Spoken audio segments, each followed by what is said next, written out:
Langsung bergabung saudara melalui saluran Zoom ada Bergas Chatosasi, Kepala Pelaksana BPBD Jawa Tengah.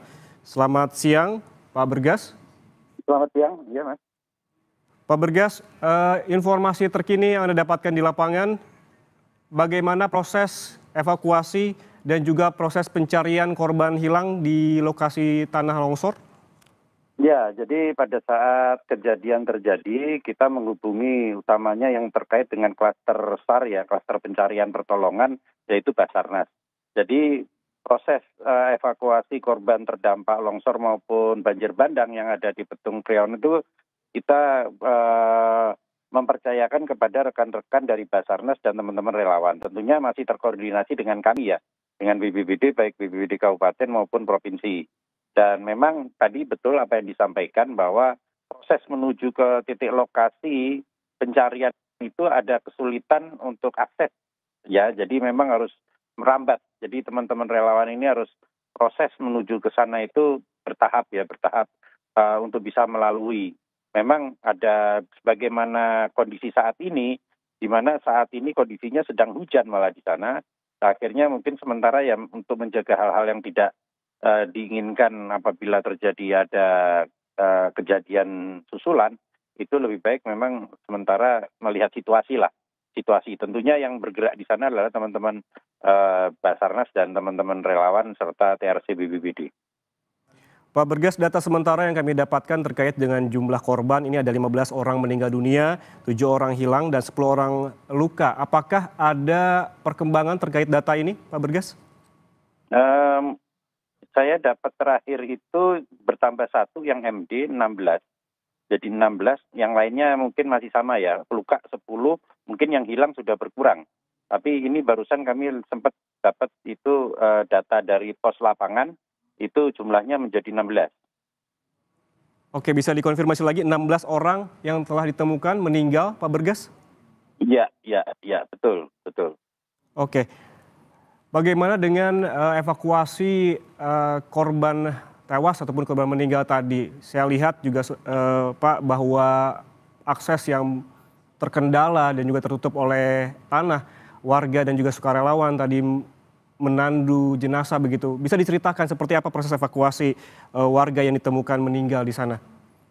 Ya, jadi tentunya setelah relawan itu hadir di sana beserta rekan-rekan Basarnas, itu melakukan proses pencarian. Tentunya dimulai dari titik-titik yang sudah terlihat serta informasi dari warga bahwa di sini ada rumah terkena longsor. Nah itu mulai dicari di area-area di sana melalui sistem daripada SAR ya di sana ya. Ada skru-skru berapa gitu. Nah kemudian tentunya untuk kedepannya untuk yang memang masih tertimbun tanah lebih tebal, itu kita berharap memang dukungan dari alat berat. Hanya saja proses menuju ke sana kan tidak mudah. Apalagi di posisi di bawah itu kan juga ada tidak hanya longsor saja ya, tapi kan ada banjirnya juga. Gitu. Jadi ini kan proses satu demi satu untuk penyelesaiannya. Gitu. Artinya saat ini masih menunggu agar upaya evakuasi dan juga pencarian berjalan maksimal, yaitu dengan mengirimkan alat berat. Namun sementara karena terkendala akses, upaya apa yang bisa dilakukan oleh petugas di sana, Pak Bergas? Ya tetap melakukan pencarian, Mas. Tetap harus melakukan pencarian karena ini kan waktunya tidak panjang ya, istilahnya tidak panjang karena cuaca juga tidak, kita kan kejar-kejaran dengan cuaca. Tidak bisa saling menunggu, kalau bisa nanti kan dapat informasi apa dikembangkan di lapangan begitu. Apakah titik pencarian difokuskan di satu titik atau diperluas, Pak Bergas? Ya, sebagaimana data yang itu kira-kira posisi ada di mana, biasanya ada areanya di situ. Ada area yang nanti dicari begitu. Oke, artinya menunggu laporan, ketika ada laporan datang, petugas langsung mencari ke titik yang dilaporkan oleh warga tersebut. Yang paling mungkin. Tentunya yang tidak mungkin menggunakan alat berat ya tidak ya, masih proses menunggu ya. Menunggu alat berat juga, kemudian tentunya yang bisa dilakukan oleh teman-teman SAR ya dilakukan begitu. Karena ini kan kita juga menjaga, karena ini kan manusia ya, istilahnya manual juga ya, manual. Mhm. Kemudian bagaimana dengan jumlah petugas, apakah memadai Pak Bergas? Kita melihat bahwa seperti Anda sebutkan akses yang sulit, juga lokasi yang memang tertutup tanah begitu. Apakah diperlukan bantuan tambahan petugas untuk melaksanakan pencarian korban hilang di sana? Ya, ya, tentunya kita koordinasi dengan Basarnas, dengan teman-teman relawan potensi SAR yang memiliki kualifikasi untuk pencarian pertolongan. Nah, tentunya nanti akan bergulir bergantian ya. Kiranya ada dibutuhkan dukungan ya kita dorong lagi ke sana. Karena ini kan tentunya bukan sesuatu yang mudah ya. Untuk ke sana, sembarang relawan ke sana ya enggak. Tentunya itu ada batas di mana kualifikasi untuk pencarian pertolongan itu kan ada kualifikasi rekan-rekan teman-teman relawan yang sudah pernah mengikuti atau sudah memiliki kapasitas ke sana. Mereka itu sudah punya komunitasnya kok, Mas. Mhm, mhm. Pak Bergas, Ya, tantangan apa lagi yang dihadapi oleh petugas? Tadi saya juga melihat cuaca yang masih hujan dan juga berkabut. ya tentunya kebutuhan internal, kebutuhan ini ya personal daripada teman-teman relawan sendiri. Yang itu yang harus segera didorong ke sana untuk mereka bisa bisa bertahan di sana.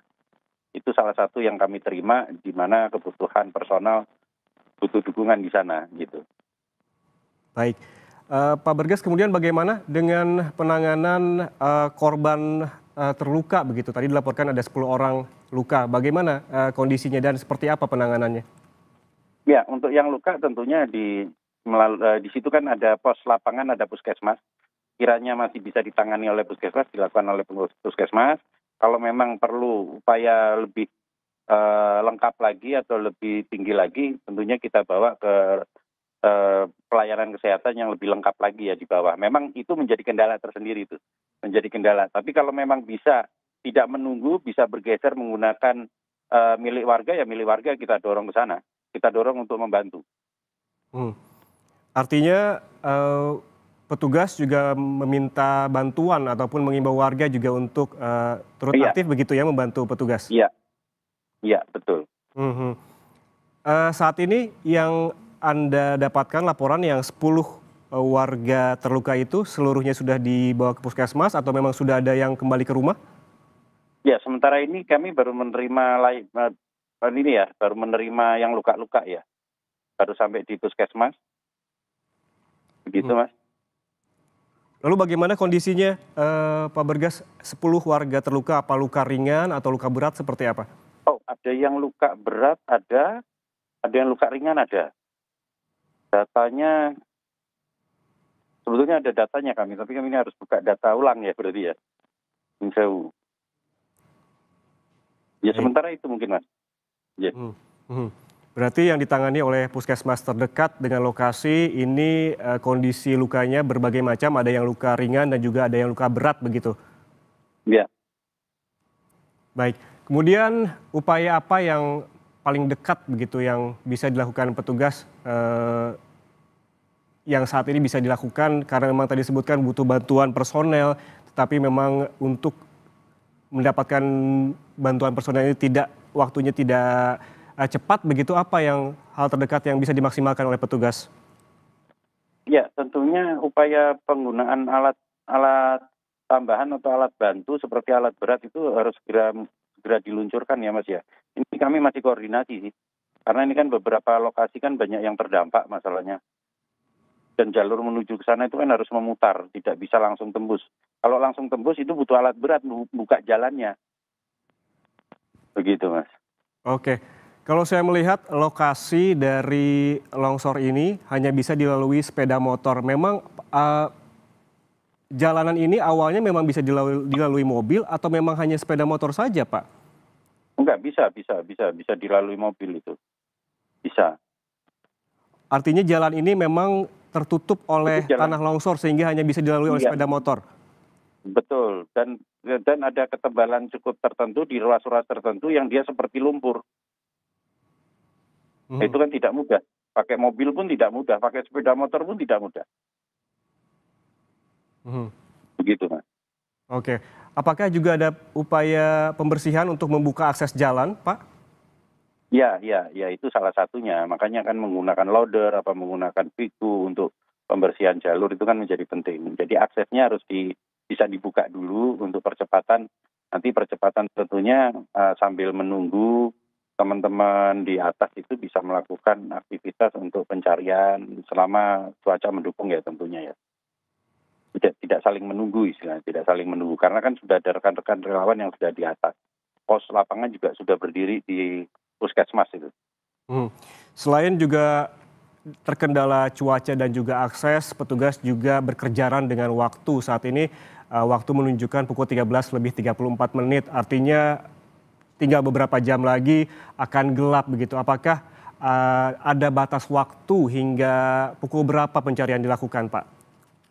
Ya itu nanti dari tim di sana Mas, itu biasanya kan pencarian itu kan ada batasnya. Kalau memang dukungan Sarpras untuk mencari kurang, ya tentunya dihentikan. Gitu, karena kan beresiko juga. Tapi kalau dukungan Sarpras untuk penguatan lampu memungkinkan, cuaca memungkinkan, ya itu bisa berlanjut sampai ada disepakati di sana. Kalau memang sudah cukup lelah ya harus istirahat, tentunya begitu.